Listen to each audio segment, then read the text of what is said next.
Welcome to TommyTV Goes into the Tunnel. We are back for another episode of the new podcast from TommyTV. Thank you all for listening, and let's dive right in. Here with us today, we have Jeb Odom, head football coach for the Tornadoes, as well as senior Judd Bates and junior Cash Foraker. Thank you all for joining us here today. We are all so excited to talk with you, and congratulations on making playoffs. So the other night, the team traveled to Civic Memorial, and you guys dominated that game with a win of 35-9, sending you into the playoffs. Tell us a little bit about that game and how that moment felt. Judd, you want to take this one? Yeah. Before the game, the team went through something. There was just a lot of emotions going through, and I think we all just came together and played the best football we ever played in our lives. That's awesome. Cash, we heard that you just broke a school record. Explain that for us, and what does that mean to you? It's definitely pretty exciting, but I don't think I'd be able to do it without my teammates and my coaches. Coach McNeely plays a big part in that, and so does Waylon Wolf and Liam Pyatt taking up blocks for me.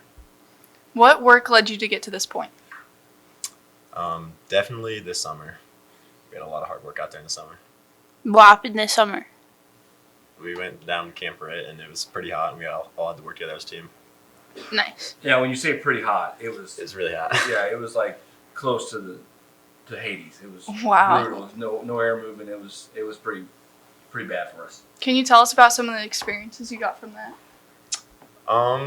It was it was just really exciting. I mean, I've never broke a record or anything like that. It was pretty cool. Yeah. This whole season has been a big improvement for you guys. You came out this year almost as a different team, and going to playoffs has been a huge accomplishment. The last time Taylorville made it to a playoff game was back in 2018. As far as that goes, what do you think led to this, and what have been some of the similarities that were a huge part into getting into playoffs this year? I think some of the similarities, and I've touched on this before, was how close the teammates are. We've had teams come through here where the kids just kind of generally, like to hang out with each other. The locker room was a lot of fun. Post-game, pre-game stuff the kids really enjoyed. And I think 2018, 2019 teams had that kind of camaraderie. This year's squad felt different, from that aspect where the guys hang out with each other on and off the field quite a bit, and I think that kind of carries over to the football field. For sure. Can you fill us in what happened on the game on Saturday? It rained a lot. Yeah. Murfreesboro is a pretty good football team. It was a long day for us, figuratively and literally. It was just ran up against a pretty good team, some harsh conditions, and they were able to make more plays than we were. So, other than that, there's really not much to talk about Saturday's game. What were some of the key takeaways from that game? And the experience of getting back there was pretty cool. And from a coaching perspective, we spent a lot of time behind the scenes that no one really sees, and the game plan and get kids there, and logistics of putting a game plan together. It's pretty difficult. So to kind of reward the kids with that kind of day means a lot to us, and hopefully means a lot to those guys. So what do you guys think? It was fun. Experience the playoff game. I've always wanted to experience those, watching playoff games as a kid. It was just really special, something I'll remember forever. When you guys were behind by that much, how did you stay positive and try and come back from that? Is there like a person that you look for as a leader to step up and stay positive? I looked up to my seniors because I knew it was their last game, so I was definitely going to play as hard as I could. What kind of work went into preparing you for the game against the Red Devils? It was a different week for us because we had the extra day of practice. So we had a couple of night practices, which the kids really enjoy, and then we were able to kind of put together a pretty good game plan on both sides of the ball. Just some of the conditions kind of took some of the stuff out that we wanted to get done, and they had some weird plays that took place. They had that 4th and 16 Hail Mary throw that the guy caught it at the half-yard line, which was super crazy, and then just a couple weird things that happened. So again, enjoyed the experience. And hopefully it sets a tone for the juniors that they're going to be seniors next year to want to get back there and want to get a victory in the playoffs. How did the games leading up to this help to prepare you for the playoffs? Judd? We played a lot of good teams, so we know what a good football team looks like. And we're obviously coming off of the Civic game, so we had a lot of momentum. And I'll go back to week one only. That was a super hot experience for us. It was a long trip down there. It was a late night. And that was a game that we expected to be very, very close and very hard fought. And we played pretty well that night and really set the tone for the first 3 weeks of the season. And that first drive just had a big play that we dropped that would have been a touchdown, and we were able to come back and march the ball down the field and get a score. So that was big for us. How did it feel to play in the playoff game? It was definitely super exciting. I've never played in a playoff game. That was my first time, and it was just a really great experience. What are some big memories that you have from that? Definitely being out there with my seniors. When Clark Ware kept dislocating his shoulder. That's pretty Yeah, I've got one that probably not so much the game, but just leading up to the game, everyone dyeing their hair was kind of fun. yeah. I'm just wondering, Cash, why didn't you dye your hair? I didn't want to. Oh, you just didn't want to. What'd you do it your senior year? Yeah. Cash, will you do it your senior year? 100%. All right. You heard I it. think that's a This is deal. on record. This is on record. All right. Would you do it again, Ketchup? Huh? Would you dye your hair again? I probably would, yeah. You like it? I don't mind it. I Yeah, don't big. mind it. I think it might actually make it look better. Gave you a confidence boost? No, no. Aw. It definitely came out different than what I thought it would. Yeah. But I had mine professionally done, so I went to amenities and got it done, as opposed to doing it in someone's garage. Boxed. Yeah, so, Judd, since it was your last season, I'm sure it was very emotional. What were your favorite moments from your senior season and overall high school career? I'd say all-time favorite high school memory of football was probably the Civic game. It was a big game for us, special game for me. But going down to Camp Ritt this summer, it was really fun. All the stuff we got into when we had free time around the dorms and stuff. I don't want to know. Can you share? No sharing? Okay, no sharing. No. Okay. So you guys made a huge contribution to the season this year. What does it mean to be a part of Tornado football? I think it's bigger than just being, we're obviously connected to so many alumni that played before us, and just being a part of Taylor football is something really special that not a lot of people get to experience.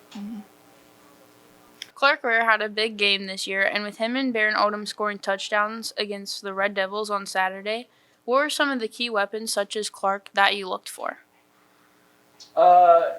We try to get a lot of different guys in different spots. Owen Mateer had a good year for us. Blake Ladders came on as a freshman. Clark Durbin on the other side of Finn and Clark Ware. So we try to be as multiple as possible and get guys in different spots. Cash had a big touchdown for us against Mount Zion. He was playing some tight end for us, and we had a play drawn up for him and scored a touchdown. So we try to get Judd a touchdown. But we got Grady one, so that's all right. So, but, just trying to get as many guys in different spots as we can. It's kind of our philosophy of offense. If you could play Murfreesboro again, what are some things you would do differently?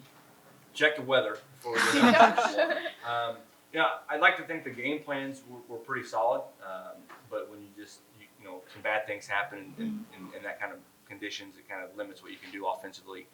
We're a team that wanted to throw the ball a little bit on Saturday. We just couldn't do that, so it kind of handcuffed us a little bit. So I thought the game plans were solid on both sides. The game plans were good in special teams. We just didn't really have a chance to execute it the way the game played out for us, and kind of snowballed and got out of control pretty quickly. So hopefully next year we'll learn from that, and we'll see them again next year in the playoffs. Yeah, new year, new experience. That's correct. How would you say that this season went, and what can we look forward to for next season? I mean, we had a goal in the off season last year that we want to be back in the playoffs. Obviously, we achieved that. I won't be here next year, but I hope these boys can go farther in playoffs than we did this year. That's great. We heard about the new nutrition store starting down by the weight room. How do you think this will contribute to the team?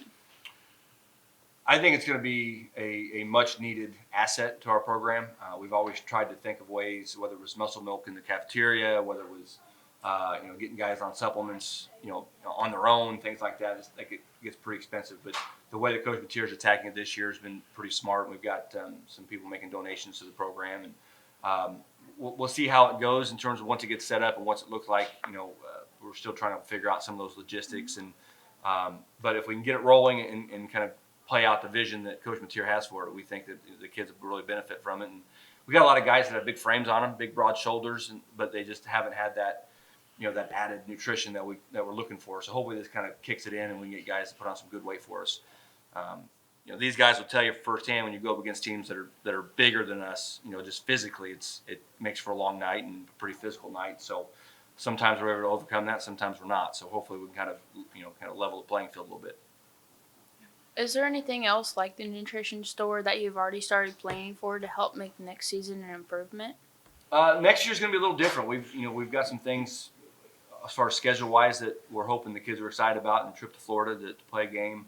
We'll try to go back to, what do you guys call it, Camp Rit? Camp Rit, yeah. I don't even know what that means. That's what Coach Mateer is calling it. All right, Camp Rit. We're gonna try to go back there again, which everyone really enjoyed. A really good experience for us, and just some different things. I think the biggest thing for us is, we had how many seniors? We had 9 seniors this year. I think more like 7 that actually played. Yeah, because Blake and Brock and Carter couldn't play for us, so we had 7 guys that were kind of counting. I think hopefully next year we're up close to 20 seniors, and that just right there, the physical maturity of a group of seniors playing versus a group of sophomores playing. So that hopefully that helps out as well. About the trip to Florida, what would that entail? A whole heck of a lot. I've actually got a phone call today after when this is done to talk to the person that's in charge of kind of coordinating that for us, and a lot of fundraising involved, and the school board's already approved it, and we're looking forward to it. And now I gotta find a way to pull it off. So We look forward to seeing you. What was one of the best highlights or moments of the season, in your opinion? I don't know, man. There was such a lot of cool moments. For me, I think that first drive at Olney was something I'll always remember, because it was coming off a year that we were 2-7. We wanted to make the playoffs. We knew we had to have that game. We dropped the first pass, and we're like, oh no, here we go. And then Thomas kicked in. Clark had some big plays there, and I think Jake had a nice run on that drive too. So able to bounce back from that little hiccup we had and score was a big one for me. Jed, what do you think? I'd say our game against Matt Toom, it was our first conference win since that 2018-2019 team. So it's just pretty special to feel a conference win at home again. Cash? Mine was definitely in Civic. That was great. We all went out there and we just destroyed them. See, that's the Cash that we know. He is the biggest trash talker we have on the team. It is overt. He did not care who he gets in the face of. It's coming. Oh gosh. Is there anything else you'd like to say to our listeners? Judge, you're the outgoing senior, so you got to give him the kudos. Speech. Just playing Taylorville football has been a really fun time. Best experience of my life. I wouldn't take it for granted. I'd do it all over again if I could. Congratulations on the playoffs, and enjoy your off season. Thank you. Thank you. Thank you. Thank you all for joining us today. We appreciate it very much, and thank you for answering some questions. This is it for the second episode of TommyTV Goes Into the Tunnel. Thank you for listening, and be on the lookout for another episode coming soon. I'm Sophie Robinson. And I'm Liz Martin. Thank you.